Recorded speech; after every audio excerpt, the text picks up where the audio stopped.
Big boss Malayalam season 6 നിർണായക നിമിഷങ്ങളിലൂടെ season കടന്നുപോകുന്നു. ഈ സീസണിൽ വളരെ ശ്രദ്ധിക്കപ്പെട്ട ഒരു കോംബോയായിരുന്നു ജാസ്മിന്റെയും ഗബ്രിയുടെയും. വീടിനുള്ളിലും വീടിനു പുറത്തും ഏറെ ചർച്ച ചെയ്യപ്പെട്ട ആ കോംബോ വളരെ ഉദ്യോഗജനകമായ അവസ്ഥയിലൂടെ കടന്നു പോകുന്നു. ഇന്ന് ഉച്ചയ്ക്ക് ശേഷം ബിഗ് ബോസ് ജാസ്മിനെ കൺഫെഷൻ റൂമിലേക്ക് വിളിച്ചിരുന്നു. അവിടെ വെച്ച് ബിഗ് ബോസ് ജാസ്മിന്റെ ഗെയിമിനെ കുറിച്ചും മറ്റും സംസാരിക്കുന്നുണ്ട്. അതിനുശേഷം ജാസ്മിന്റെ ഫാദറിന് ജാസ്മിനോട് സംസാരിക്കണം എന്ന് പറയുന്നു. അതിനുവേണ്ടി വെയിറ്റ് ചെയ്യാൻ പറയുന്നു. അതിനുശേഷം സംഭവിക്കുന്ന കാര്യങ്ങളെക്കുറിച്ച് പക്ഷേ ബിഗ് ബോസ് പ്രേക്ഷകരെ അറിയിക്കുന്നില്ല. പിന്നീട് പുറത്തേക്ക് ഇറങ്ങി വരുന്ന ജാസ്മിൻ വല്ലാതെ കരഞ്ഞ് വല്ലാതെ കൺഫ്യൂസ്ഡ് ആയി എന്ത് ചെയ്യണമെന്നറിയാത്തൊരവസ്ഥയിലാണ്. അപ്പോൾ തീർച്ചയായിട്ടും ജാസ്മിന് എന്താണ് വീട്ടിൽ നടക്കുന്നത്, ഈ വീട്ടിൽ നടക്കുന്ന കാര്യങ്ങളെക്കുറിച്ച് പുറത്ത് ഏതു രീതിയിൽ ഇന്റർപ്രറ്റ് ചെയ്യപ്പെടുന്നു, അല്ലെങ്കിൽ ഏതെല്ലാം പ്രശ്നങ്ങളുണ്ട് എന്ന് ഒരു പക്ഷേ മനസ്സിലായിട്ടുണ്ടാകാം. അല്ലെങ്കിൽ മറ്റൊരു സാധ്യത അവരുടെ സംസാരത്തിൽ നിന്ന് തന്നെ തീർച്ചയായും പ്രിയപ്പെട്ടവർ വിളിക്കുമ്പോൾ അവരുടെ സംസാരത്തിന് അവരുടെ ശബ്ദവും ശൈലിയും എല്ലാം വ്യത്യാസപ്പെടുമ്പോൾ തന്നെ അറിയാമല്ലോ എന്തെങ്കിലും പ്രശ്നങ്ങളുണ്ടെന്ന്.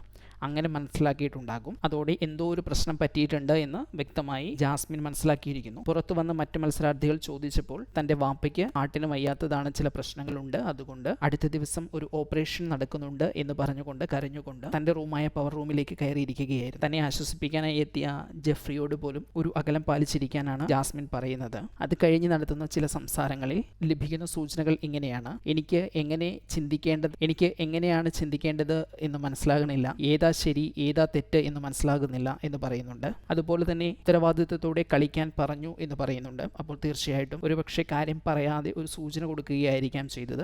അതിൻ്റെ അർത്ഥം എന്താണ്, ഈ ഉത്തരവാദിത്വത്തോടെ കളിക്കുക എന്ന് പറയുന്നതിൻ്റെ അർത്ഥം എന്താണ് എന്ന് ചോദിക്കുന്നുണ്ട്. പിന്നീട് ഒരിക്കൽ പറയുന്നുണ്ട്, ഞാൻ എന്താ റബ്ബേ ചെയ്തത് എന്ന് പറയുന്നുണ്ട്. എന്താണ് എന്ന് വ്യക്തമായൊരു നിർദ്ദേശം കൊടുത്തിട്ടില്ല എന്നായിരിക്കാം ഒരു പക്ഷേ മനസ്സിലാക്കേണ്ടത്. അല്ലെങ്കിൽ എല്ലാം കൃത്യമായി മനസ്സിലാക്കിയിട്ടും ഇത് ഗബ്രി സ്വയം മനസ്സിലാക്കിക്കോട്ടെ എന്ന് പറഞ്ഞ് ഗബ്രിക്ക് ഒരു ചാൻസ് കൊടുക്കുന്നതുമാകാം. ഏതായാലും ജാസ്മിന് കാര്യം ഏകദേശമൊക്കെ പിടികിട്ടിയിരിക്കുന്നു. ഇനി ജാസ്മിൻ ഇതിനെ ഏത് രീതിയിൽ നേരിടുന്നു എന്നതാണ് നിർണായകം. അതേസമയം ആകെ കൺഫ്യൂസ്ഡ് ആയ ജാസ്മിൻ തനിക്കൊരു സൈക്കോളജിസ്റ്റിന്റെ സേവനം ആവശ്യമാണ് എന്ന് പറയുന്നുണ്ട്.